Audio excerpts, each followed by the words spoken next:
Here, I've never done it on reading it off of a phone, my phone before, so this is going to be kind of new for me. Yeah, but anyway, my name is Keith Schultz, and I'm come from Gresham, and I just a second, thanks to oh. You want me to go Yeah, first? go ahead, go Okay. first. Yeah. All right. Hey. Okay, yeah. Okay. So hi. I'm Nicole Phillips. I'm a member of Bus Riders Unite Leadership and a member of the Transit Equity Advisory Committee with Trimet. Good morning. Good morning. So, as you know, we've been advocating for a low-income fare, which would provide much-needed fare relief, slow down, I'm sorry, in a time of unprecedented increases in housing costs and displacement amidst stagnant wages.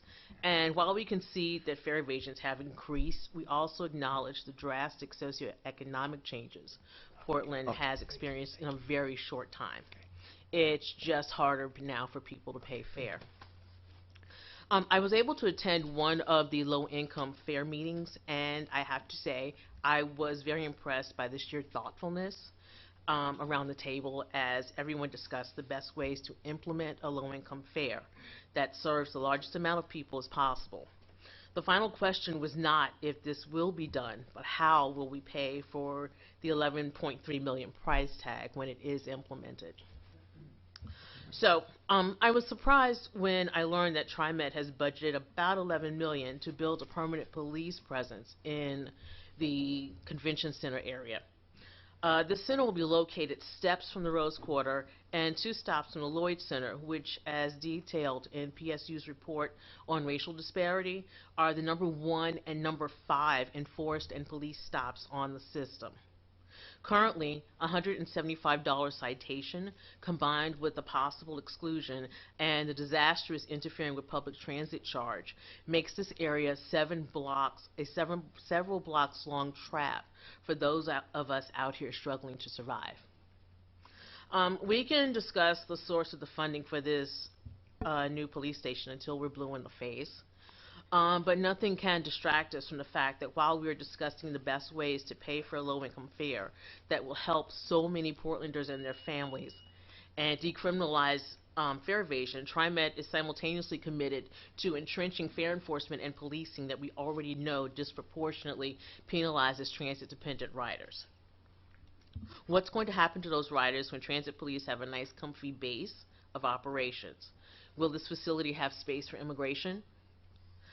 Getting short. As happens too often, a major community change has been committed to without engaging the input of those of us who live, work, play, or just pass through the community.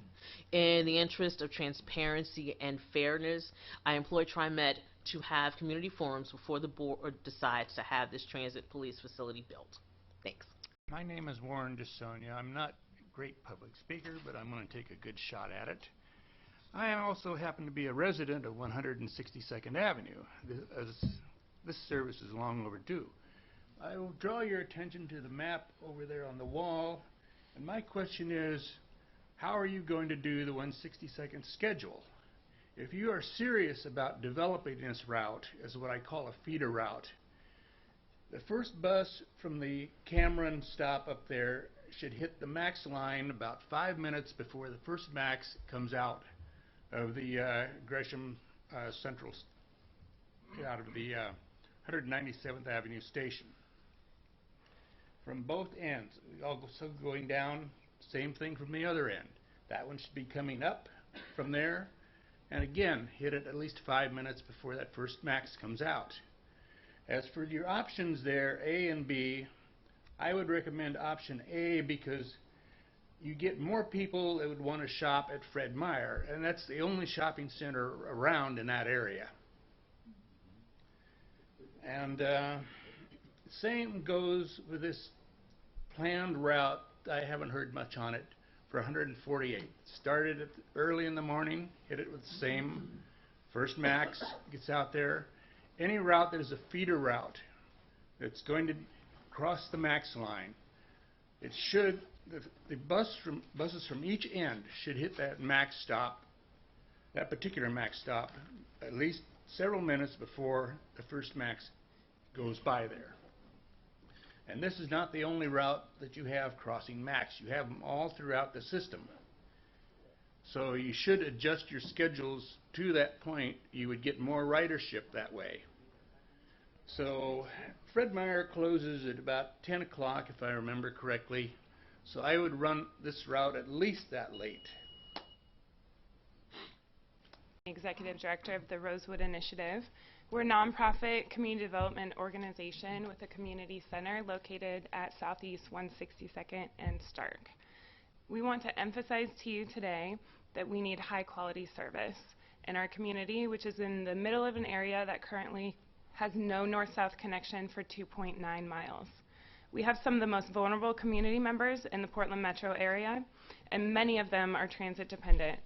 Trimet service has not adequately served this community in the past, and we're thrilled that you're making this investment. The proposed 5-day-a-week service with 45-minute headways is not adequate.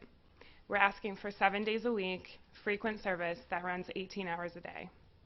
At Rosewood, we hear stories every day from people that are going to use this line on a regular basis. One of our youth interns last summer lived on Northeast 162nd Avenue in Halsey. That's a 2-minute car trip. Since she didn't have a car, she rode the bus an hour and a half with 2 transfers in order to get to work at Rosewood. Having a service line on 162nd would have given her an extra 2 hours a day to take care of herself and her 2 young children. I recently talked to a woman who was offered a job at PDX, but she had to decline because she had no transportation. When I talked with a group of high school students, they emphasized the need for evening and weekend service so that they can connect to Max Blue Line and access jobs in Inner Portland. I asked them if they had heard about the new bus coming on 162nd, and one young woman's response was, "I hope it's not going to be like the 87, because that bus sucks." She told me that she still goes out of her way to take connecting buses instead of waiting in the rain for an hour. We have hundreds more of these stories that are motivating us to be here today to advocate for frequent 7-day-a-week service. We're presenting a letter to you today stating our ask, and we're grateful to our friends that have signed on in support. Some of these are Representatives Diego Hernandez and Janelle Bynum, Metro Councilor Bob Stacy, Multnomah County Commissioners Jessica Vega-Peterson and Lori Stegman, as well as community organizations like Street Trust, East Portland Action Plan, Rockwood Neighborhood Association, Outside In, New Avenues for Youth, NAACP, the Columbia Corridor Association, and more. We'd also like to thank Corky Collier, thank you, from the Columbia Corridor Association who gathered employer data. Again, thank you for your leadership in investing in the new bus line on 162nd, and we hope that you make the right decision towards equity in a bus line that runs frequent service 7 days a week for 18 hours a day. Thank you. I cede my time. To piggyback on Jessica's points, I'm a resident of Clackamas, and I don't see the freeway widening projects advocated by Mr. McFarland as being any benefit to anybody behind me in this room. My local bus line has recently increased in frequency from every 45 minutes to every half hour, but the hours of service don't work for anybody where I work because we are open 24 hours. Shifts begin before dawn, before the first bus. The second shift ends after dark, after the last bus has gone by. I have people who they're making minimum wage and they're taking Uber to get home from work every night. What we need is extended hours of service out in the suburbs. Thank you. My name's Jarrell Bello. I'm a volunteer at the Rosewood Initiative at 162nd and Stark. I also live a couple blocks away at 172nd and Burnside. And we're asking today for more frequent service for the proposed 162nd bus line, both more hours during the day and then on weekends. Looking at the map over there, you can see not only does this line connect people to working wage jobs, but schools and churches and shopping as well. But people that are going to be using this line are going to be using it not during a 9 to 5, but after those hours, during their jobs, during shopping, and during the weekends. So looking at the map, it's easy to see on paper how it connects, but the timing, it's a lot more efficient for people if it's running more hours during the day and on the weekends when people are going to be using it. Originally, when they asked me to testify, I didn't have a personal comment on how this would be beneficial, but having a job interview at 162nd at Division and then trying to get back home, I had to wait in the pouring rain for over 40 minutes when I could have just walked. I mean, I had to go almost 10 square blocks around in a circle and make 2 bus transfers just to go north and south versus the Max line that roams very easily east and west.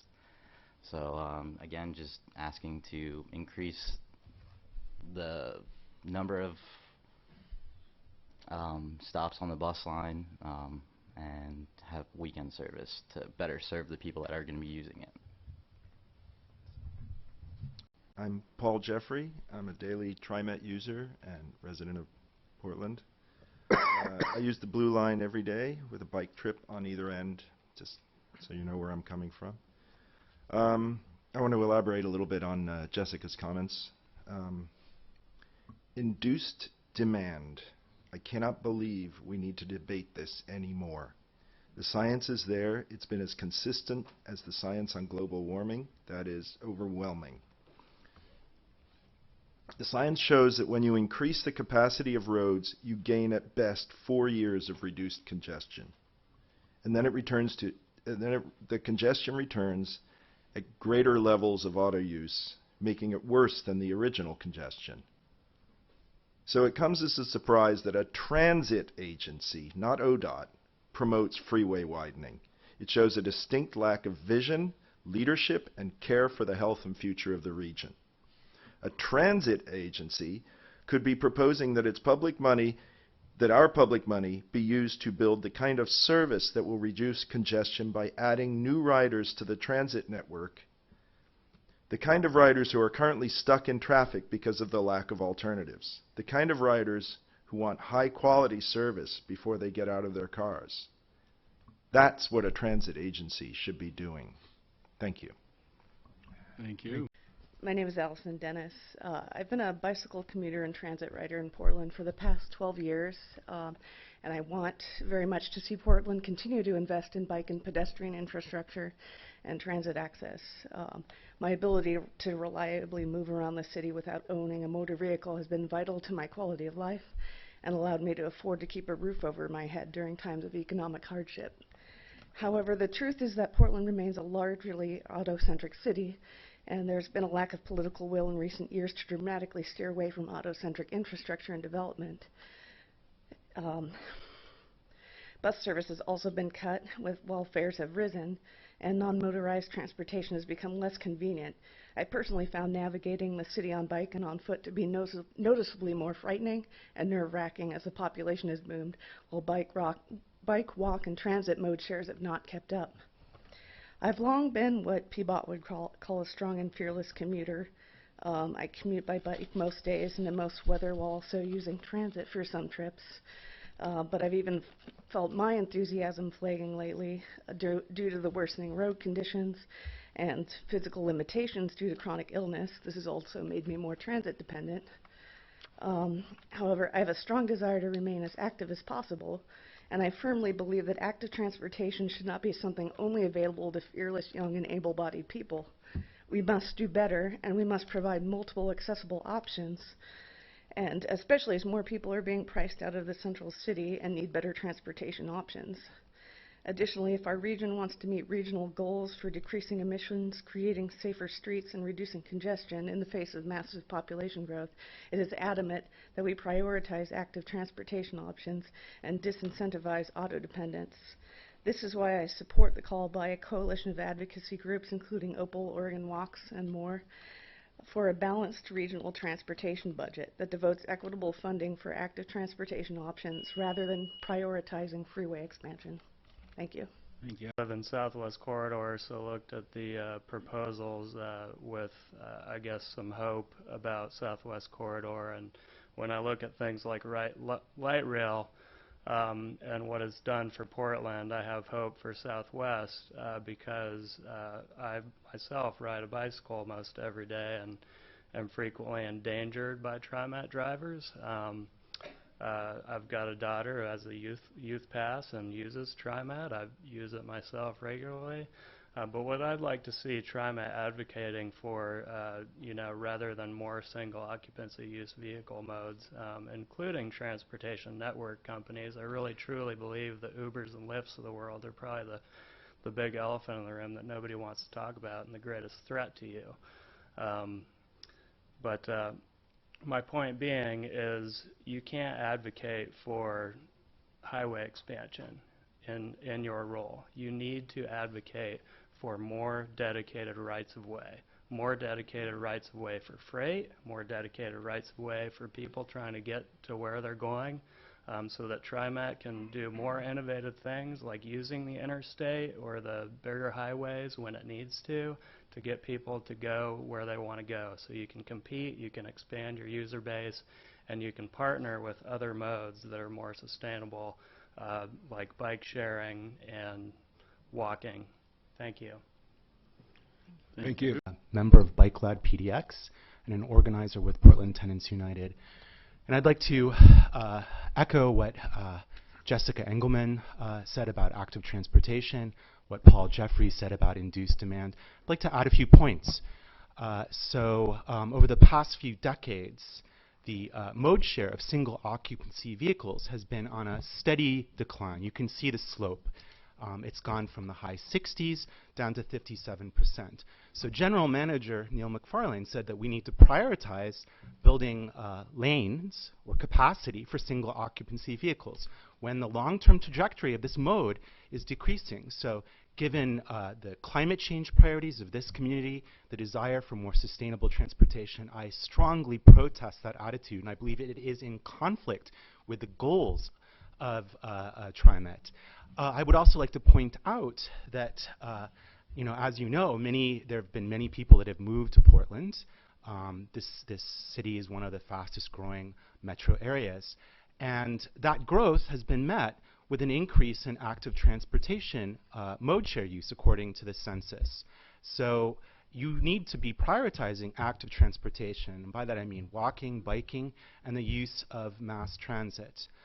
And finally, I would like to speak now as an organizer for Portland Tenants United. So General Manager McFarlane mentioned equity as an argument for increasing freeway capacity.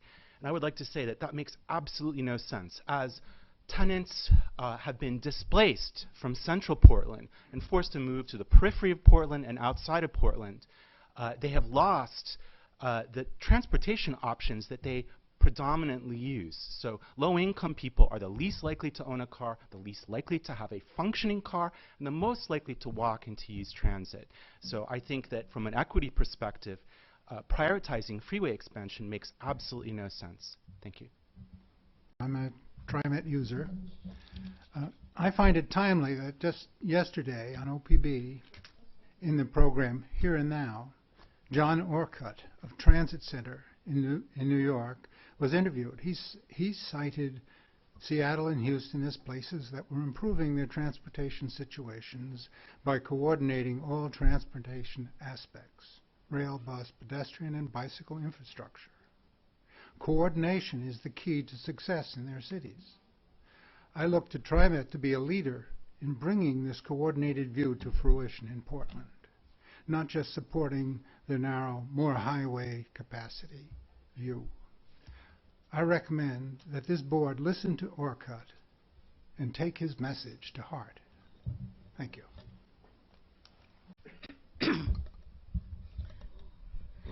Dr. Bethel, board. My name is Jim Howell with AORTA, Association of Oregon Rail and Transit Advocates.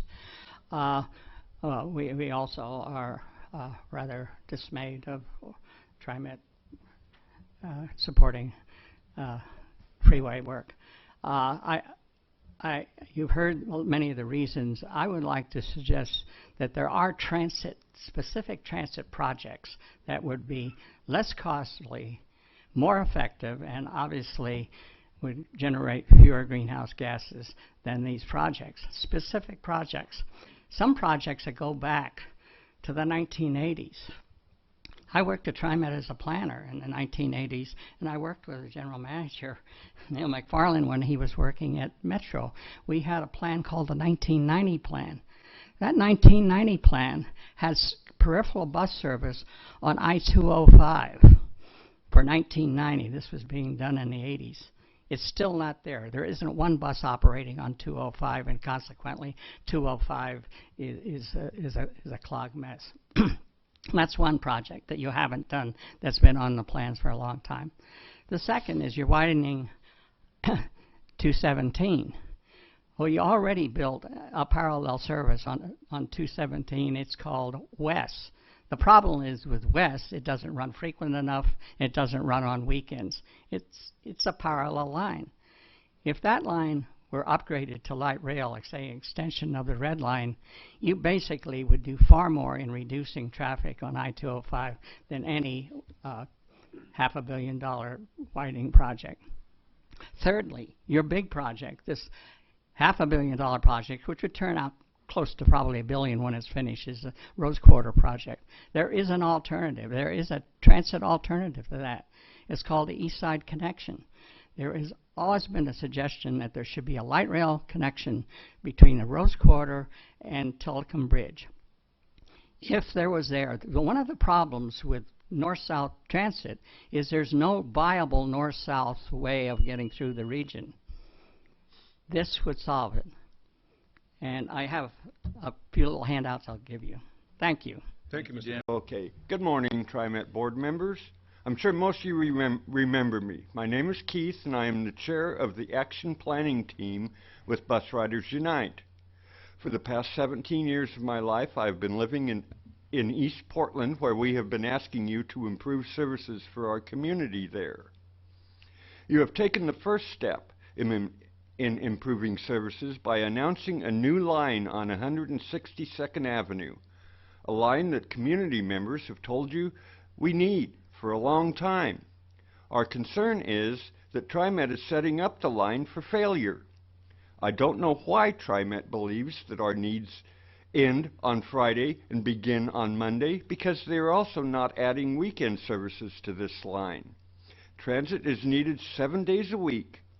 How can TriMet make community members choose between the hours of service or the frequency? Both are needed to ensure that this line will be successful. Budgets are moral documents.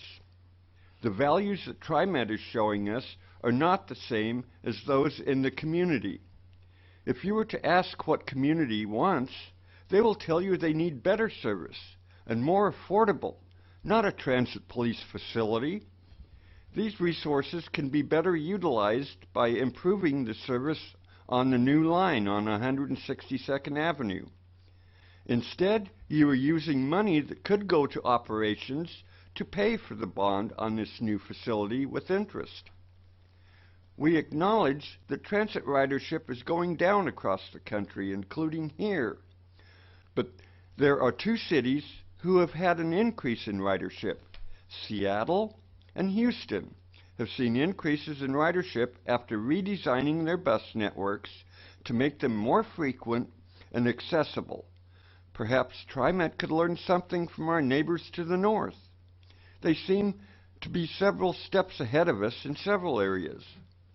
Bus riders need accessible, affordable, frequent service.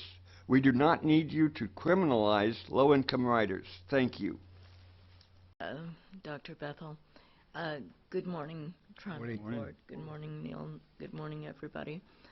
As most of you know, I'm on the Committee on Accessible Transportation, but I'm not bringing you anything from that except one comment from another member.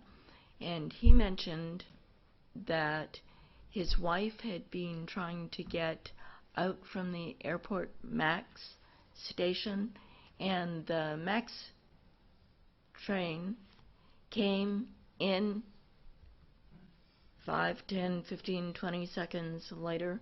It pulled out again. There wasn't any time to pick up people. Another issue with the Airport Max station was that when the weather got very bad, somebody slipped on it. And my bringing this to you is that maybe not the board, maybe it's the airport has to take responsibility for making sure that people are able to use these stops. Thank you very much. Bye. Thank you, Bob. Thank you. My name is Ted Bueller. I'm co-chair of Bike Loud PDX, and I live in Northeast Portland. I want to echo the comments of Jessica Engelman, Dan Gephardt, Phil Richmond, Soren Impey. I think that,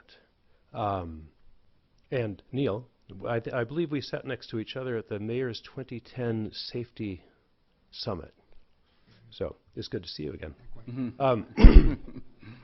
And I just want to say that I appreciate all of you folks coming out and listening to the lineup of people making comments month after month, year after year, and making eye contact and everything. You guys are on it.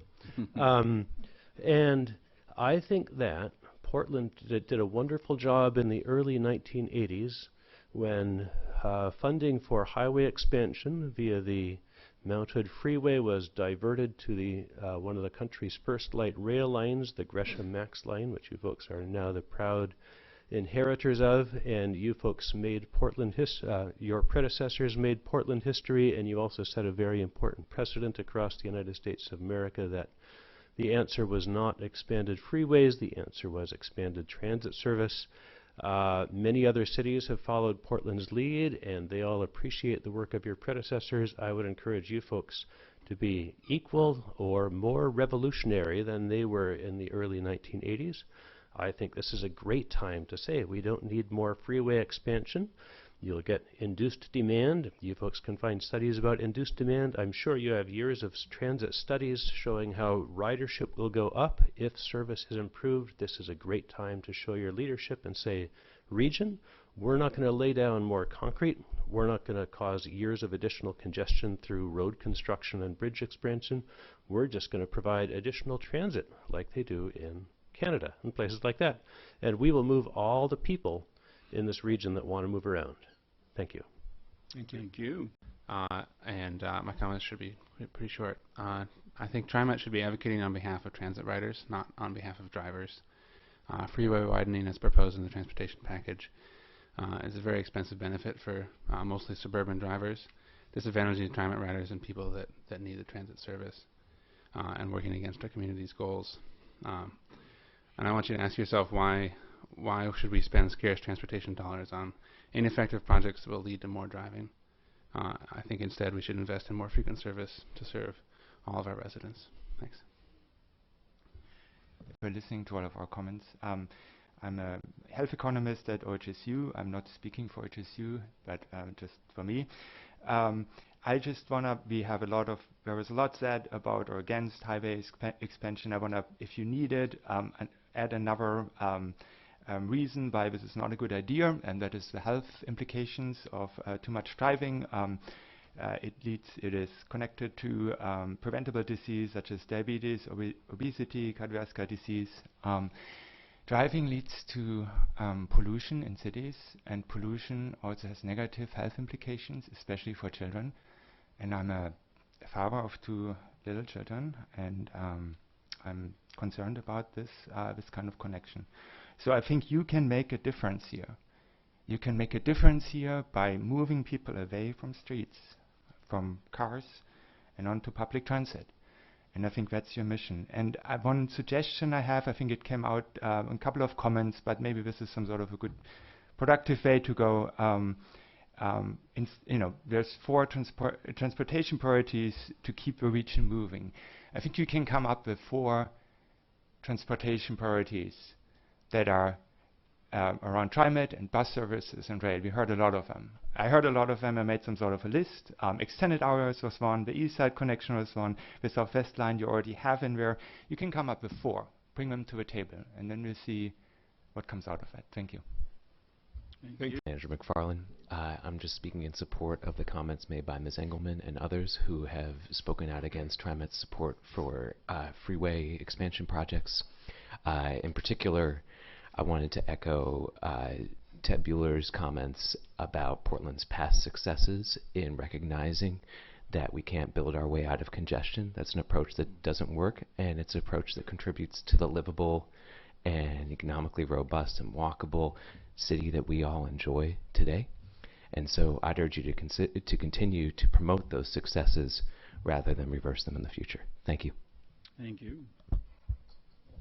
Forster, member of ATU 757, as well as the Light Rail Executive Board Officer and Chair of the Political Committee. I want to voice my support for Opal and our community partners that you've heard today. First, for the low-income fare, and second, over the concern for fare enforcement and how it disproportionately affects the most vulnerable in our community, as well as the increased policing that you've heard today. We support low-income fare because we believe that it is one of the root causes of not only the operator assaults that we hear so much about, but also about the operator confrontations that we don't necessarily hear about, as well as a host of other transit issues that we have in our system.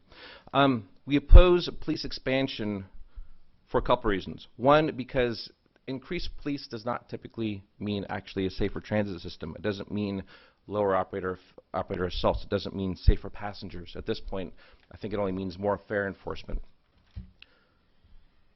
This is also an expensive approach that will only throw more people in jail.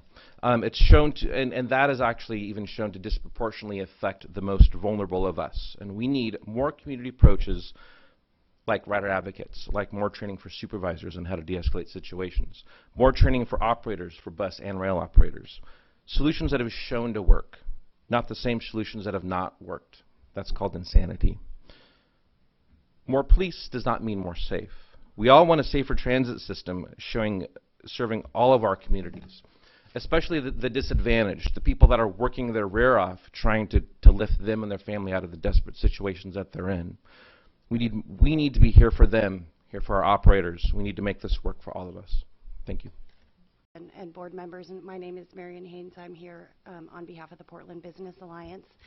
I just want to thank and acknowledge the long-standing partnership that we have had with Trimet over the years, whether it's working through issues and coming to agreements on how to implement increases in the payroll tax, which we are just starting a long-term phase-in of that, which employers will be supporting an increasing share of the operation of the transit system, and we were glad we got to a resolution there to support that, to investments in the transit mall downtown to make sure that we can make a safe and welcoming environment for those using transit, to engagement on your future plans around service enhancement, which we agree will be an important part of the future.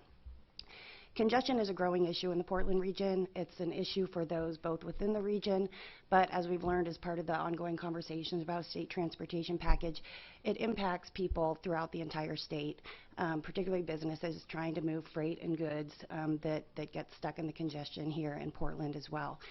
We support a multimodal system. As I said, we were happy to partner with Trimet. We encourage and are actively engaged in conversations around the service enhancement plans. We need more transit. We do need more people on biking, and we need to fix the bottlenecks on our road system. So we appreciate that Trimet acknowledges that our system is multimodal. We agree with that, and we appreciate that you're acknowledging all of these modes are important to a functioning system.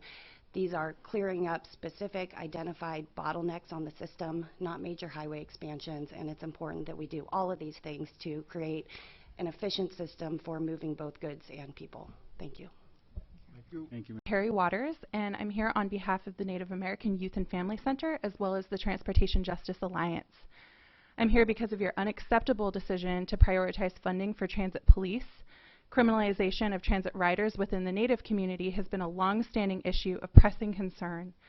Our youth and other community members share stories on a regular basis about being unfairly targeted by fare enforcers.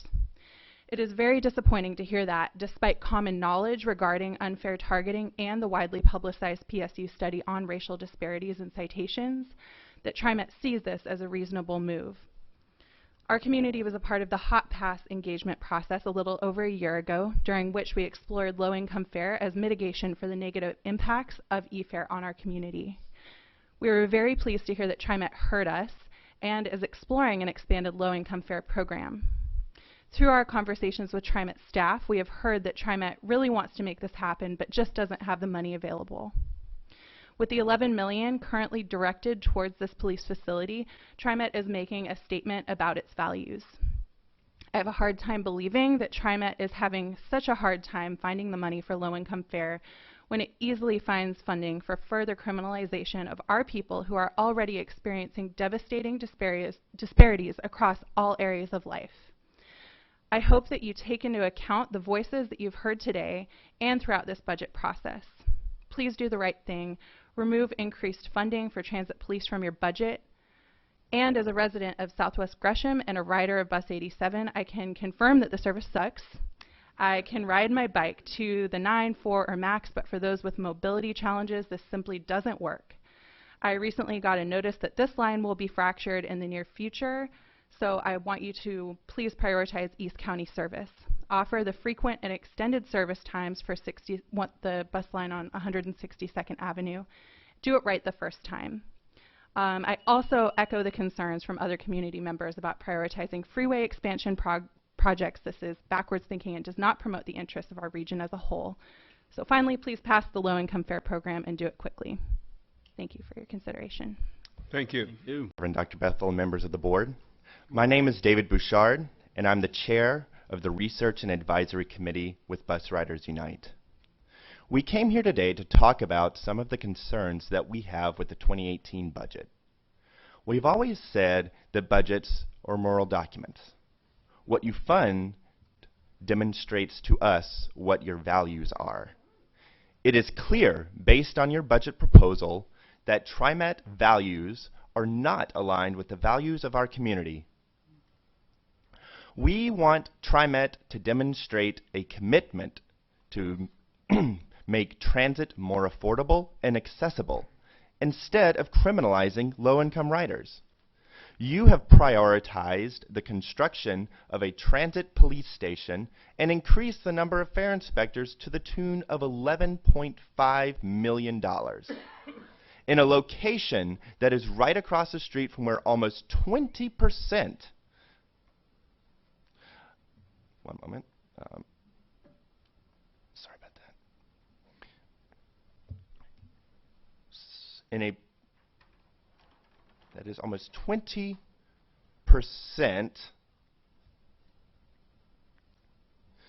of fare evasion enforcement incidents occur. TriMet is trying to create a permanent police presence. This board has not answered why we need a new TriMet police facility when crime on transit has not risen. They have not answered what will be included in this new facility to warrant its cost. TriMet is actively working to prevent our state legislature from reducing the severity of interfering with public transportation. Currently a Class A misdemeanor, the equivalent of a DUI, which is far more dangerous and deadly. We have consistently seen a lack of community input on the budget process. Our communities, your riders, need to be fully involved with determining the course of the agency because we are the primary stakeholders.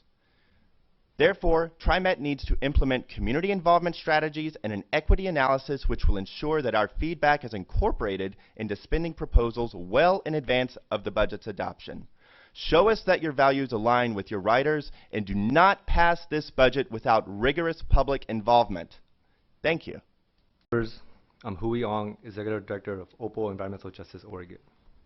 I wish I were here under better circumstances. I was cautiously optimistic following our participation in the Low-Income Fare Task Force and was prepared to promote TriMet's recent agreement with the need for a low-income fare and the alignment with many of the recommendations from Bus Riders Unite's Life Report. We wanted to be here to celebrate the reduction of fares for communities facing financial hardship and barriers. Unfortunately, your recent released budget reveals a serious disconnect between what we share as priorities, what was shared as priorities during the task force meetings, and what you're actually willing to write checks for. Now, I wasn't expecting a fully funded low-income fare to be written into the budget. That would require a level of bold leadership I have yet seen from this board. What I did expect was some hint that low-income fare is being seriously considered. a footnote, a remark, a line item placeholder, a comment during the budget presentation. Something. Instead, we see plans for an $11 million transit police station. Did you think we would not notice? Did you think we would not care? Your plan to increase the presence of armed police officers on our buses and trains is a false solution to a problem that does not exist unless you see poor people as the problem. Your plan to add an inadequate new line in a high-need community without weekend service is an insult. Your plan to put a new transit jail in a location where many targeted community members are already experiencing harassment is dangerous. What kind of community are we building here? The solution to the problem of fare evasion is not the further militarization of our transit system. I'll repeat, our transit system. It is to make the system more affordable. I am a firm believer that individuals and institutions can change. They must. Change their minds, change their plans, change their priorities, change their budgets. We are the ones who will be impacted by your decisions. Nothing about us without us. Thank you. Thank you. Question. David, during your presentation just now, you mentioned that TriMet is actively working against the state's ability to work on transit evasion at some level that makes it less of a felony. What's the information that leads us to believe that TriMet is actively working against that? Well, we're referring to the interfering with public transportation legislation. Correct. And it's our understanding that TriMet is against removing repeat fare evaders from that charge. Is that's what my understanding has been. Okay. But we, so I'd be happy to address that when we get to the gentleman. okay. Thank you. And so I was going to say, I believe we have some comments in that regard. The work we're doing there. Well, So I was a little concerned about hearing what I feel is the complete opposite of some of the work that we're doing. But I wanted to get the clarity to just make sure that we had kind of your response in regards to that statement. Well, so thank you, David. We'd be happy to to listen to what you have to say, and thank you for bringing that up to us. Thank you. Thank you for your presentation. Vice President Bethel and members of the board, my name is Doug Allen. I live in Southeast Portland. Last spring, TriMet had a bill before the Oregon legislature, Senate Bill 1510, that would have allowed TriMet to spend non-gas tax money on roads and highways, even when TriMet would not be operating any service on those roads. This was to further a plan to get to the voters a $1.2 billion bond issue paid for by property taxes. Half of the proceeds would go to TriMet to support the Southwest Corridor project, and the other half would be used largely to build 3 freeway expansion projects in this region. Bernie Bottomley described this plan to you at your May 26, 2016 board meeting. Fortunately, SB 1510 was killed in negotiations to bring that session to an end.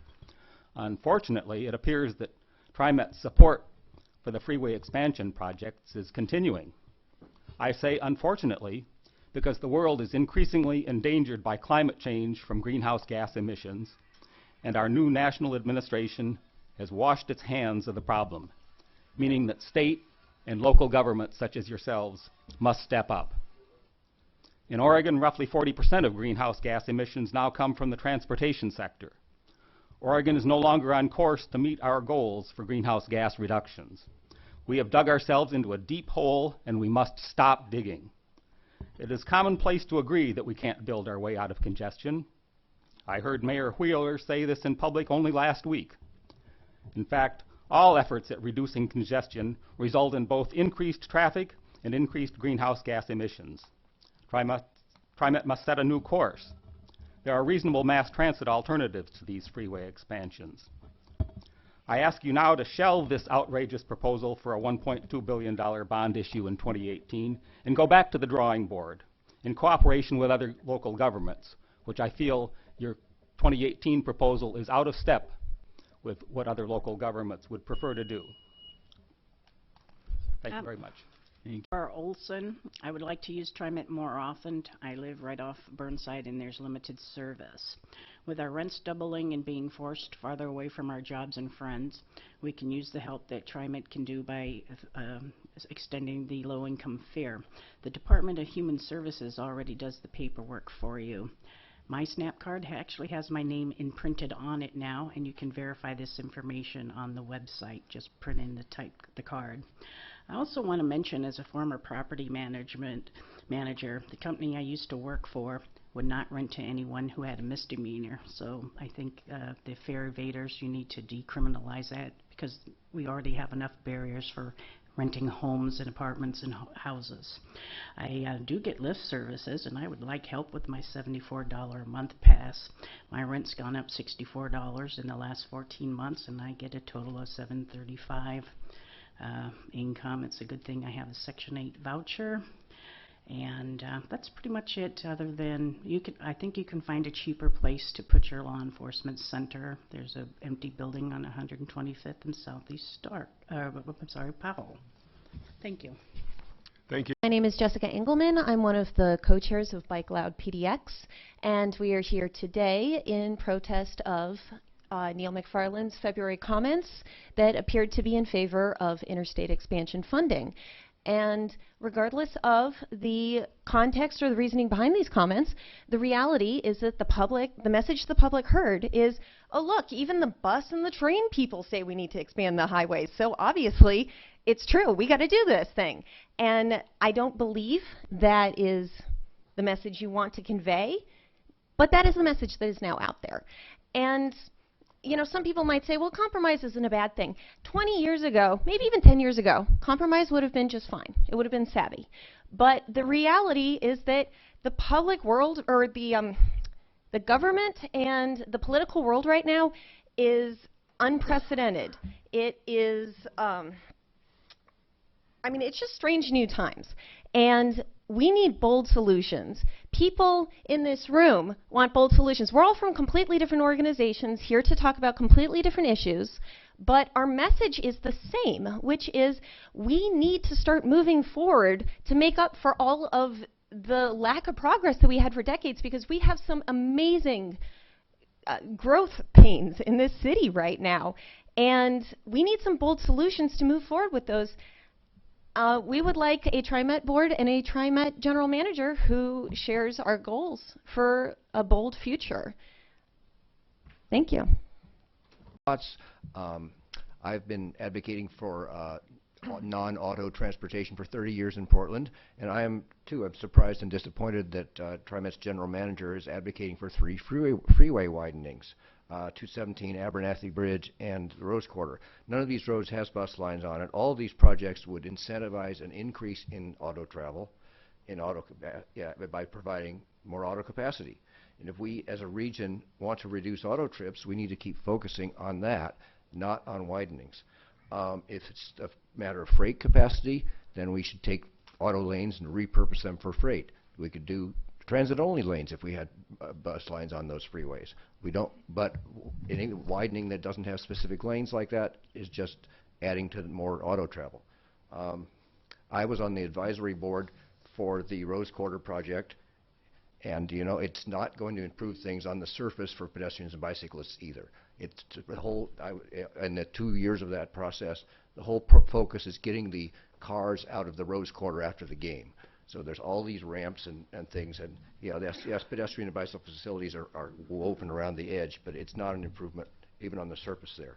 So we should not be, TriMet's general manager should not be supporting these freeway widenings, and we should be working specifically.